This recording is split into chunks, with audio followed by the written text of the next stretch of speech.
So we are just getting home. On the truck, I'm pulling a trailer with some round rolls of hay, along with some panels I'm going to build for the alpaca shearing tomorrow. Hey, Carl, are you being a good boy? You're being so sweet, and everyone's enjoying you. Debbie, is he being good? Is he being a gentleman? Well, I do declare that not every woman likes a gentleman. What do you mean there, Debbie? Hey there, Tina. How are you doing? Well, hello, Daddy. Carl's not being very nice to all of us. He's not showing me any attention whatsoever. He only has eyes for Debbie. Well, can you blame him, Tina? I mean, look at you and then look at me. Debbie, could you girls just learn to get along a little bit nicer? Let me get out and visit with y'all both. Friends, Carl is blessed to have two really wonderful ladies. Right, Carl? You have some wonderful ladies here. You have our sweet Tina. Hello there, handsome. And as you guys know, we have let Carl out of his paddock because we need to use it for our alpaca shearing coming up tomorrow. All right, I am driving up now to unload the things that I brought over to set up a holding pen for our alpaca. Debbie, just be a lady. A lady is as a lady does, Daddy. Okay.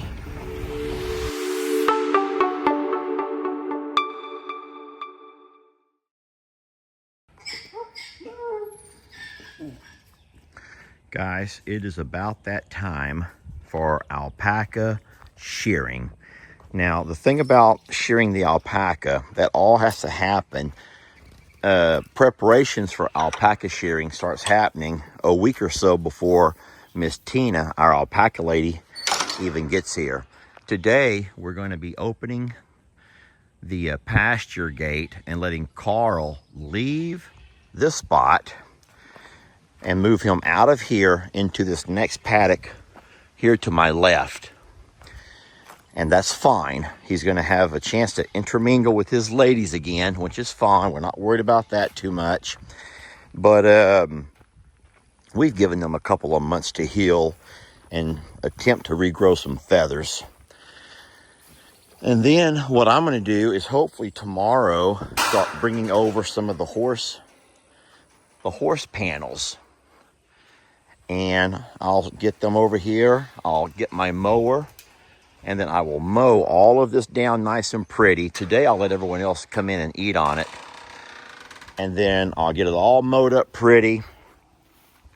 And at that point, I'm just watching Carl, guys. That's what I'm looking back at Carl, make sure I'm okay with Carl. And then at that point, I will set up the round pen panels. And then we have to move our alpaca into that pasture where Carl's at now. And then be ready to, on the morning of Friday morning, this coming Friday, Good Friday, we'll move our alpaca into the round pen. And when Miss Tina gets here, we'll be able to back her up right into that spot that Carl's about to come out right there. And she'll be able to work on them. Boy, Carl's excited about this.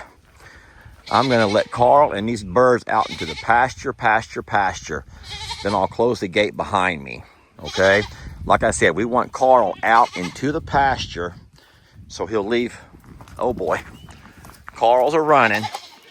Carl, you can go to the pasture. I'm going to climb this gate if I have to. Don't worry about me, everybody. I want Carl. Don't come this way there, Debbie. Do not come this way. Carl, you go with Debbie. Carl, you follow Debbie. I'm going to go ahead and start climbing for just in case. I have not climbed. Carl, go up that damn gate. The darn gate. Gotta say the darn gate. Carl, go up that darn gate. If Carl will go up that darn gate, then I could close it and I'd be safe. But as of right now, this is what you got me. This is what you see is what you get, y'all. What you see is what you get.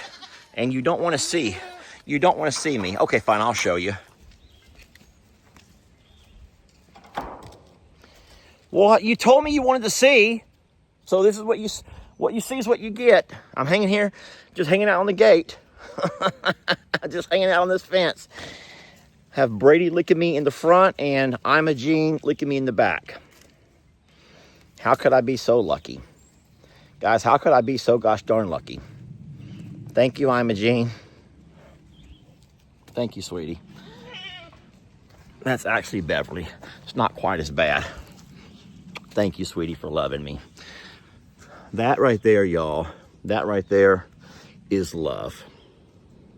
Just saying, that is love.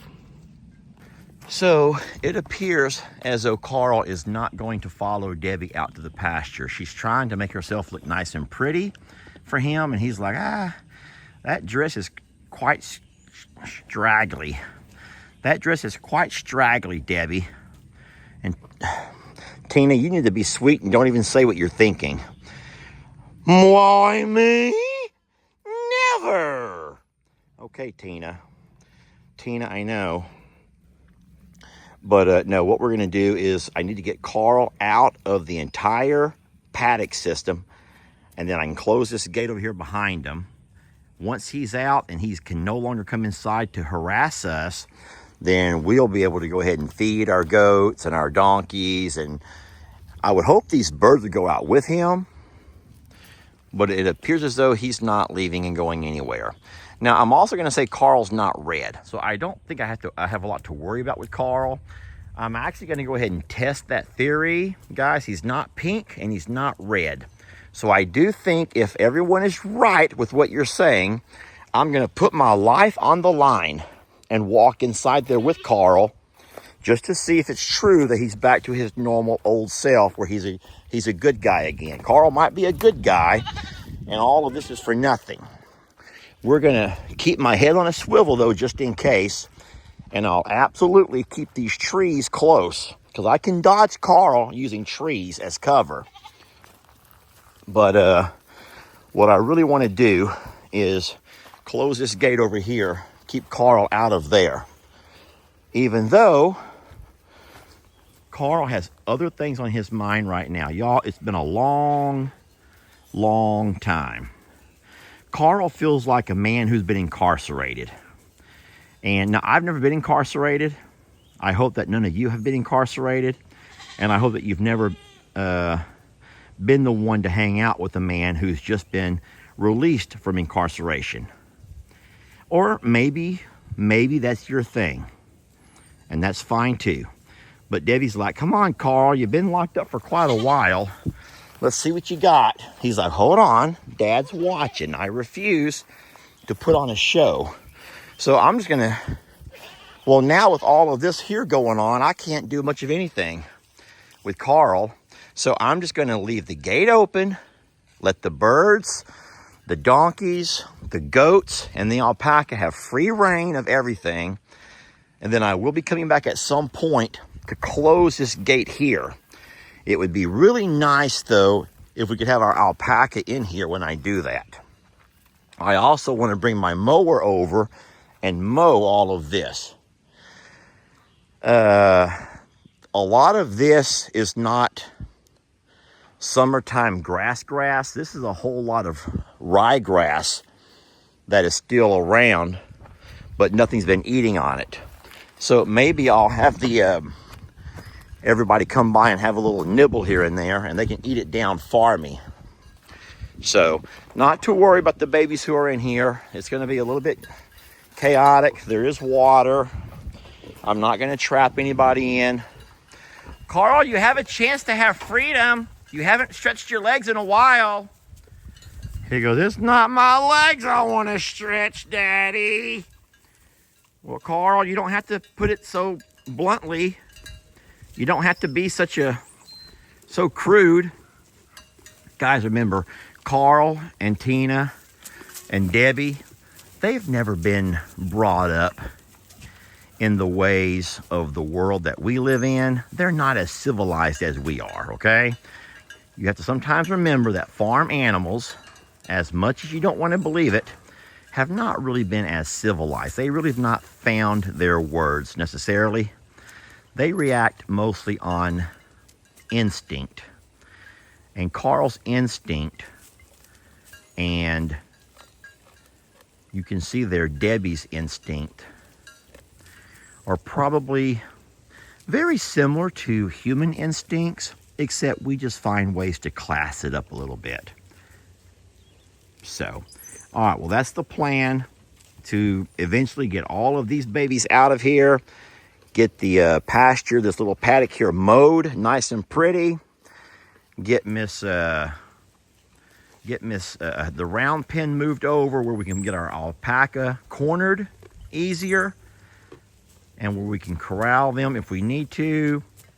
And so the morning that Miss Tina gets here for our alpaca shearing, she can pull right up, plug her stuff in, and we get to going. Hey, Ringers.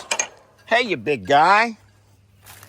And then if anyone's wondering why we would use this particular paddock over here, it's because we have electricity, we have water, 2 of which Miss Tina is going to need. We also have a lot of shade. So even if it's a warm day, when she comes, she can back right up into the shade and get everything taken care of. And then we will eventually, maybe not anytime soon, but we'll eventually get Carl moved back over. Right now he's wondering if Tina might have any interest in what he has to offer. And all she says is what we heard her say a few times before. Well, hello there, lover boy. So today I'm going to be taking this trailer with these 2 rolls of hay over to Longhorn Lester's, and we'll be putting the hay out. We'll be putting the hay out for our horses over there, along with the goats and the donkeys on the other side, the alpaca.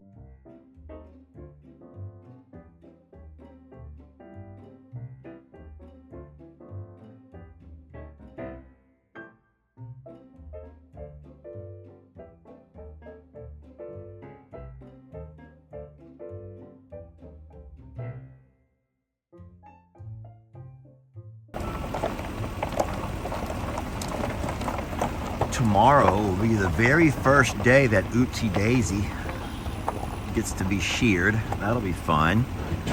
Quite the experience. Brady, careful, you big galoot. The other alpaca are over here in the shade.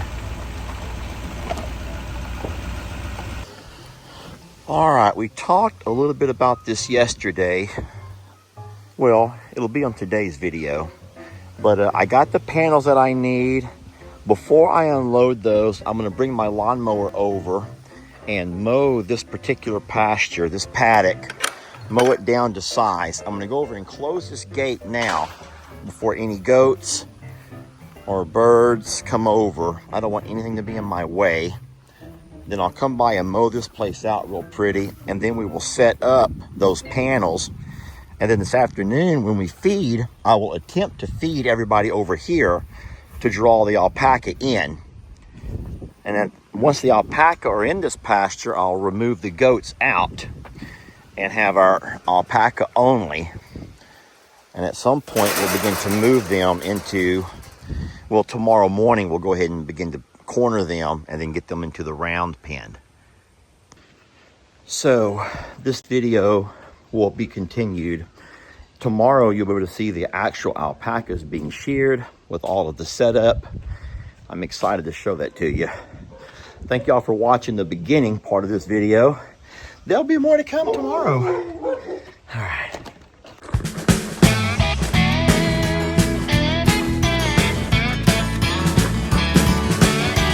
Don't let your troubles fester. Come watch Longhorn Lester. Yeah, something like that.